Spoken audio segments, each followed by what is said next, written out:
Breaking hours തുടരുന്നു. ആര്യ, മറ്റൊരു പ്രധാനപ്പെട്ട വാർത്തയും കൂടെ വരികയാണ്. അതായത് PV അൻവറിനെ UDF-ലേക്ക് സ്വാഗതം ചെയ്ത KPCC പ്രസിഡന്റ് K. സുധാകരൻ അൻവറിന്റെ കത്ത് മുന്നണിക്ക് മുന്നിലെത്തിയിട്ടുണ്ട്. അത് ചർച്ച ചെയ്യും. താൻ അൻവറിനെ സ്വാഗതം ചെയ്യുമെന്നുമാണ് K. സുധാകരൻ വ്യക്തമാക്കിയിട്ടുള്ളത്. നമുക്കിപ്പം ഫെലിക്സ് വിവരങ്ങളുമായി ചേരുന്നുണ്ട്. ഫെലിക്സ്, 10 പേജുള്ള കത്താണ് നേതാക്കൾക്ക് PV അൻവർ കൈമാറിയത്. അപ്പം ആ കത്തൊക്കെ വായിച്ചോ? ഈ മുന്നണിയിൽ ചർച്ച ചെയ്തിട്ടില്ല എന്ന് തോന്നുന്നു. പക്ഷേ K. സുധാകരൻ നിലപാട് വ്യക്തമാക്കുകയാണ്. നമുക്കറിയാം, പണ്ട് കോൺഗ്രസിലുണ്ടായിരുന്ന കാലത്ത് K. സുധാകരനുമായി വളരെ അടുപ്പം പുലർത്തിയിരുന്ന ഒരു നേതാവ് കൂടിയാണ് PV അൻവർ.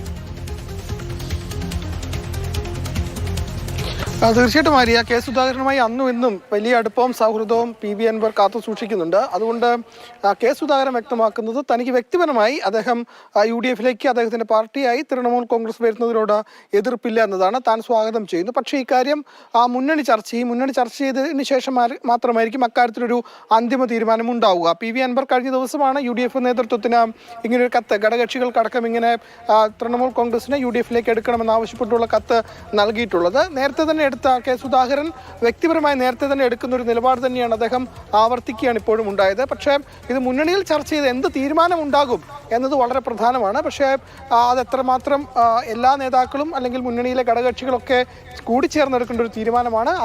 ആ തീരുമാനം വരുമ്പോൾ അത് എന്താണെന്ന് മനസ്സിലാക്കാൻ സാധിക്കും. പക്ഷേ K. സുധാകരനെ സംബന്ധിച്ചിടത്തോളം PV അൻവറുമായുള്ള വ്യക്തിപരമായ അടുപ്പവും സൗഹൃദവും ഒക്കെ തന്നെ നിലനിർത്തിക്കൊണ്ടാണ് അദ്ദേഹം PV അൻവർ UDF-ലേക്ക് വരുന്നതിനെ പൂർണ്ണമായും സ്വാഗതം ചെയ്യുന്നത്.